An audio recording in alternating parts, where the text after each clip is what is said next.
It's part 2 of our Radio Legends series with the great Chuck McCoy. I'm John Beaudin from Rock History Canada. I've been paying close attention to Chuck McCoy's radio career for a long, long time. You want to know how it's done? Just kind of follow his tracks. Chuck started his career in the 60s at CKY-FM in Winnipeg. He became a program director and moved to Toronto to work for Chum AM, and then to Vancouver at CFUN, where he brought that station to number 1. The next step was working for Moffat, and later as a consultant with Pat Bond. Moving up, he became a general manager for Rogers, which led to him being vice president of programming in Toronto. The Canadian Music Industry Awards presented him with a Lifetime Achievement Award and a Canadian Music Industry Hall of Fame Award. Here's our conversation with the great Chuck McCoy. I don't recall a time or an age when I did not want to be on the radio. The first time I really thought seriously about it, I think was when I was 6 or 7. And it was just something I always wanted to do. I would sneak around radio stations and remote broadcasts and somehow, as a little kid, get myself on the air. And I guess my first on-air commercial read was when I was 8 years old, and I was late for school in the afternoon. So I never actually wanted to do anything else in my life. I wanted to be on the radio. That was my goal. And I lived across the street from some young fellows who wanted to be in radio too. One of them was a gentleman named Roger Curry, who ended up doing mornings in Winnipeg at CJOB for some time. And the other person was John McCoy, who spent 30 years at CBC. So all of us, 2 houses, were determined to be radio broadcasters. So we set up our own radio station in Roger's garage with a speaker on top of the roof, and we broadcast, in the afternoon and in the evening and so on. And that was our first little radio station. And between myself, and of course I have 2 brothers that were in the business, and the young brother Jeff is still in the business, there were 5 of us in those 3 houses across from each other that all ended up in radio as people that just wanted to do it all their lives. What did your parents think of this? My parents, and this is a different era, although I assume it's somewhat the same now too, but my parents wanted me to attend university and get a degree and be something that was more stable than being a disc jockey. And so they were not, I've told this story before, and they were not enamored with the prospect that this was the career I was, trying so hard to. And one day I was able to get, through, again, a lot of lying and cheating and telling people stories, I was able to get a shift on CKY-FM in Winnipeg, which is now City FM. And it was basically time and temperature playing, big LPs, show tunes and things like that. And my father was disappointed that I was, moving in this direction and wasn't going to university. And then the one day when I said, well, I finally got an air shift and I'm going to be on the air. I came home I was selling shoes, I think, at the time. Came home from my job and I said, where's Dad? And he's usually around at this time of day. And my mother said, well, he didn't want me to tell you, but he's been going all over the city trying to find an FM radio so he can listen to you tonight. Because in those days, there were FM radios around. So at that moment, I kind of thought, okay, if I can make it doing this, you'll be okay with it. What was Chuck McCoy like on that very first time you were on? What were you going through your mind? Were you nervous? Yes, I was nervous. I think I was nervous every time I went on the radio, from day one to the last shift I did. But my first shift on CKY-AM was the one I remember the most. CKY-AM was 50,000 watt, big radio station, top 40, had people like Darryl B. and Chuck Dan, J. Robert Wood. They had, amassed a talent of people. People look back at CFUN, for instance, in the mid to early 70s, where you're a big part of that. There was a sense of excitement, and I remember I remember as a kid reading some New York's, I think WKBW, WPTR in the East Coast in the U.S. They were talking about these stations that I could pick up, and they were talking about the fact that there are certain stations that still have that excitement, and there still was that kind of like blow the house up kind of promotions, which you were famous for. Crazy contests that like just grabbing people by the jugular. You created this atmosphere at that radio station that made people stop and stare at the speakers, much like people used to do in the 50s when, radio guys were the big stars. What did that take to make that happen? Well, it took a lot of good people and a lot of good on-air talent, but also a lot of people that I got advice from as well.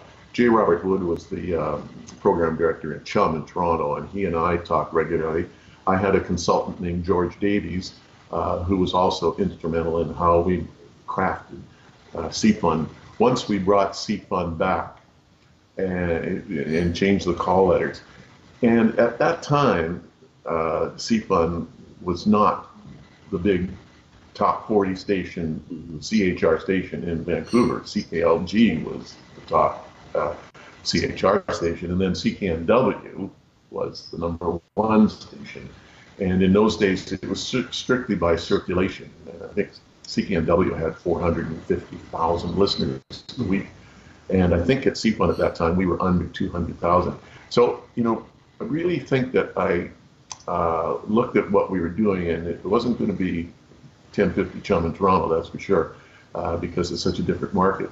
But we had to do something that was different than CKNW or CKLG. And I will tell you that KCBQ in San Diego was a station that was enormously successful. A fellow named Jack McCoy, no relation, was responsible for a lot of the creativity on that station. And we did craft a lot of what we did on CFUN in those early days from KCBQ. We used the same shotgun jingles. We had Raccoon Carney and Peter Boom Boom Benson and people that were bizarre and outrageous. And I always remember that we built this, and yes, we did crazy promotions, and I brought Wolfman Jack in to do weekends for about 3 or 4 months, and we had it was just a level of creativity with the people. I had great production people, great writers and so on working there. And we moved up reasonably quickly. I would say within a year and a half, we had beaten CKLG, and the crowning achievement was actually beating CKNW. We became the #1 station in Vancouver. And everybody that worked at that station on that day, and there's still many of them around, and everybody that worked at the station got a ring the day we went #1, a men's ring and a women's ring. But most of the people, when I see them and talk, they still, if they're not wearing the ring, they have the ring. And we, from the outside, people said, well, you just had loud, screaming disc jockeys. Yeah, we did. And I always remember people criticizing us or saying, when are you going to stop your announcers from screaming? And I said, as soon as the ratings go down, then we'll do it. But until the ratings go down, we're not going to stop. Well, when I hear tapes and I hear people talking, there was someone on one of the message boards on Facebook that said that era of CFUN was like a Beatles era. When you switch it over to, there was just all the pieces were working together, and everyone thinks about. I mean, there's a lot of work, like you said, putting something like this together. But were you guys having fun at the same time? Oh, enormous amount of fun. Yeah, I mean, in a lot of the promotions and the things we would do to short circuit the competition, and all the nasty things we did to become #1 in Vancouver. It was just an enormous amount of fun, and again, great support from the Chum Company, and again, I mentioned George Davies because a lot of people don't mention George that much anymore. He's been gone for a while, and then I actually ended up hiring his son Ross Davies who had and has quite a career in broadcasting. Canadian Music Industry Hall of Fame.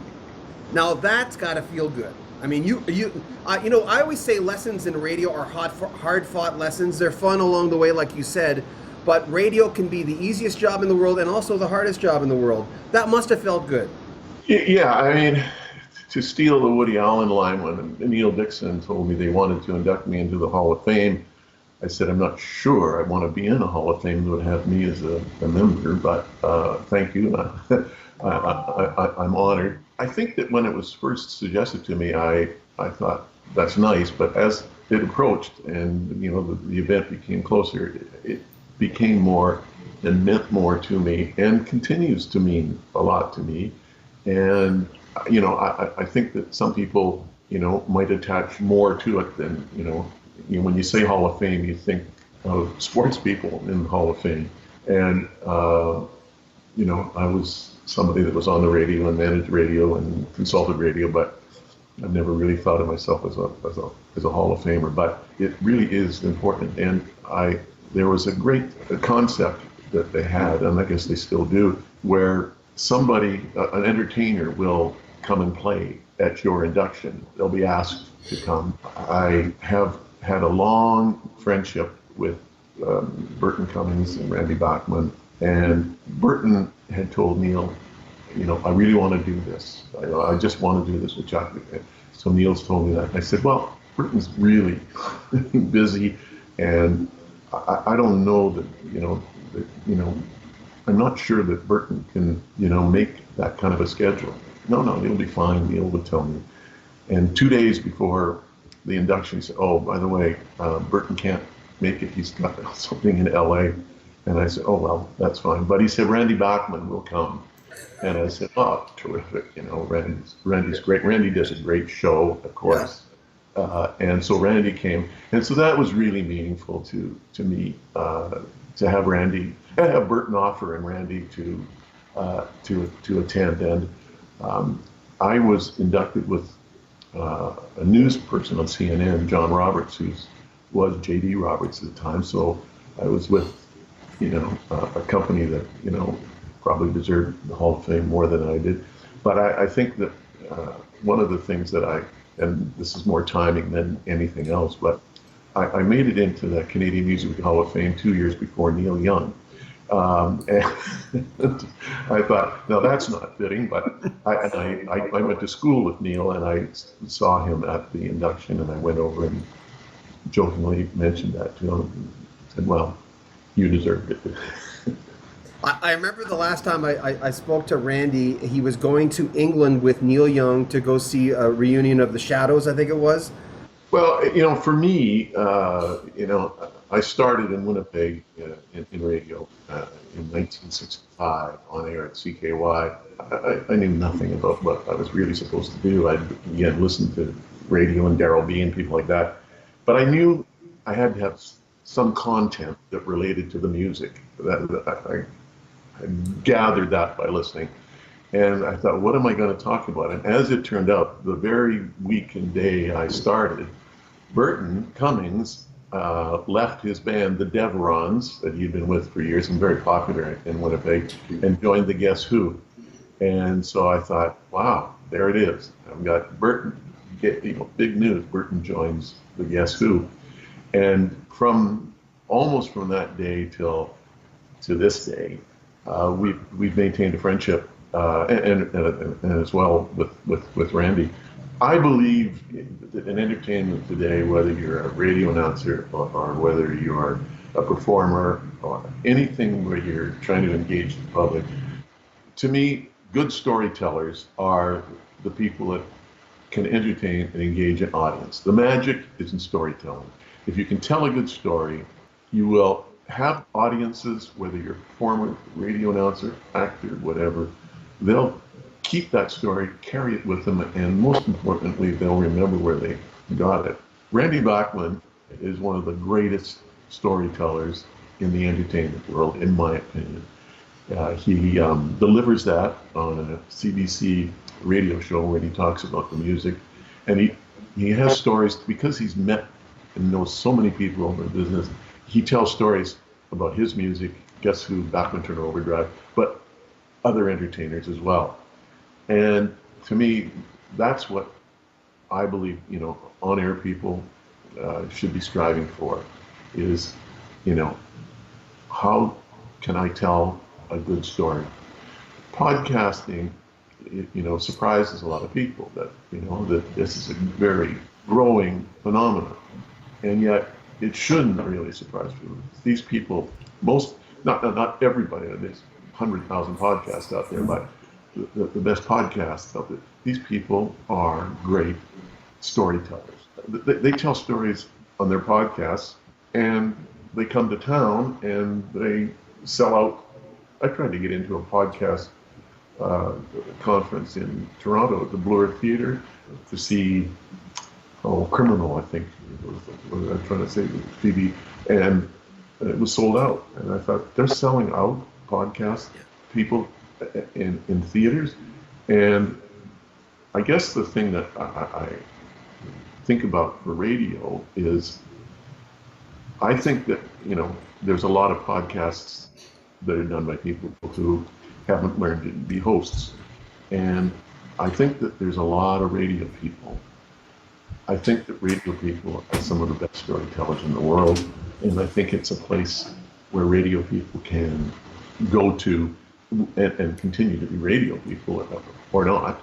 But I think, to me, that's the best example of the magic of storytelling. And for the people in the stations that I consult, they know this. They're probably tired of me telling them. But if you listen to somebody like the real Don Steele, who was one of the best at KHJ, that man barely spoke more than 4 seconds when music wasn't underneath him. And there was no direction for him to do that. He was able to do what everybody else was able to do in a very short period of time. And I think it's the same with storytelling on the radio. I think that if you really work at it, I do think, even in the shortness of time, I was thinking, I spent some time working with a woman who does mornings in Los Angeles, Ellen Kay, on the coast in LA. And she came on the air and said, I want to talk about letting go and then coming up. So that didn't take any time. But it brought the audience there. When she came back, she said her son was moving from elementary to high school and leaving things behind, and it was difficult for her. And she actually kind of broke up a bit and very emotional. And then she left. That was it. But what, of course, happened was, because she was able to relate a story, tell a story, people then called back and talked about all different kinds of letting go, not just in that concept. So I hear it all the time. I hear people that can tell stories. They can tell stories sometimes over top of the intro of a record. It's not easy, and you have to work at it. I always look at communication and radio, because I host Lovesongs on QM, and I have to tell a story in like 20 seconds, and it's someone else's story. But I always look at radio like visiting a town. You can visit a town, if you don't talk to the local people, if you don't connect, that town will not mean that much to you, no matter how freaking beautiful it is. But when you connect with people, radio's kind of like that. There's gotta be an emotional connection somehow, and it's not that hard if you put a little effort into it, because we do it every day in our lives. Yeah. Well, the other thing is that emotion is the one thing. I can play 5 great songs. I can tell 3 or 4 terrific jokes. I can give you some sports scores that are accurate and you haven't heard. But if I leave you this emotion, if I do something that sparks emotion, you'll remember it forever. Yeah. The other stuff will be gone. But something with emotion, people, it's what makes it memorable. And that's the important thing. People have to remember what it was they were listening to, so they can go back tomorrow. When I ask, I remember I ask an artist, okay, how do you remember that when you broke your chord, or how do you remember when the audience was reacting that way? Like asking a hockey player, Paul Henderson, I mean, how can you play by play tell me what happened in that series when you scored the goal? He says, because it was important, because I was connected to it. And that's always the case. Like you just said, you will never forget that because it's important. Yeah, that's exactly right. And And the people that are able to provide that emotion on radio or on stage, in many places, they're the ones that, I often use Vin Scully, who was the Los Angeles Dodgers and Brooklyn Dodgers play-by-play man for 67 years or something like that. And when you listen, and people should go back and through, because it's on YouTube and everything, listen to Vin Scully. First of all, Vin Scully broadcast every baseball game by himself. He had no color person or anything. And he did a lot of research. And he knew, of course, that this batter average was here, and he struck out this many times, and he played for this team and so on. But the other thing he knew was he was a 4.5 grade student at this university. His father didn't want him to play baseball, wanted it, and he gets that all in between the catcher throwing the ball back to the pitcher throwing it back to home plate. Just that's the difference between somebody who's a play-by-play broadcaster and somebody like Vin Scully. In his day, when I would go to Chavez Ravine, Dodger Stadium, the first time I went there, I thought, what the heck? People brought their radios to the park, and so the whole park was Vin Scully. And I never saw that or heard that anywhere else in my life. But in Los Angeles, that's what you did. You brought your radio, because you couldn't watch the game without listening to Vin Scully. So, that's an example of, away from sort of the kind of radio we talk about a lot. But he was the best. When I love that Steve Earle song, I Ain't Never Satisfied. I look at you as, you get into management at Chum in Vancouver. You're doing management in Vancouver. You're obviously doing management. You do Pat Bond Associates. You're in Rogers Management. Was there ever a time you were satisfied? Was there ever a time or to me, I'm going to answer the question, tell me if I'm wrong. I get a feeling you never were, and you kept striving because you loved the game. But what was it like you as a manager? Could you ever sit down and breathe, or were you always looking for the next thing? Oh, I think always looking for the next thing. Watching the Olympics and hearing some the athletes talking and saying, they were asking, is it harder to be number one, become number one, or harder to stay number one? And it's always more difficult to stay number one. You can through a lot of different tricks and quality and creative people, you can make it to number one, but how do you stay number one? And I can recall when I was programming Ched at Edmonton, and we had a conference of the Moffat program directors, and had Hugh Campbell, who was the coach of the, I think, 4-time back-to-back Edmonton Eskimos Grey Cup winners, and asked them that question.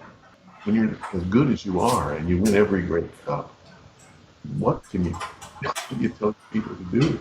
And I said, they got to be better. There's no place to go beyond number one, but you can be better. I want to thank Chuck McCoy for just spending some time with us. I mean, we were going to do a part 2 of this series with him, but then our other channel, Rock History Music, became so incredibly popular. We were always 20 interviews behind. We had to hire people to do all this stuff, and finally we're getting this up. By the way, Len Tucson was the first part of that. Len was the guy who first hired me in radio in, I think, 1983. I wanted him to be the first guy. I told Len, I'm not doing this series unless you're the first radio legend I talk to. And he says, sure, let's chat. We had a great chat. And the next one in the series is Jeff Woods. If you don't know this man, you should. If you live in Canada, trust me, you know Jeff Woods. Legends of Classic Rock, his podcast, his radio series. He's the guy who's plugged into classic rock in this country. And he's coming up. I'm John Beaudin. Make sure you comment on our videos, subscribe to our channel, and share our videos. We also sell t-shirts for all 3 of our music channels: Rock History Canada, Rock History Music, our huge channel, and Rock History Book, where we look at top 10s, and track by track for brand new albums from classic rockers. I'm John Beaudin. This is Rock History Canada.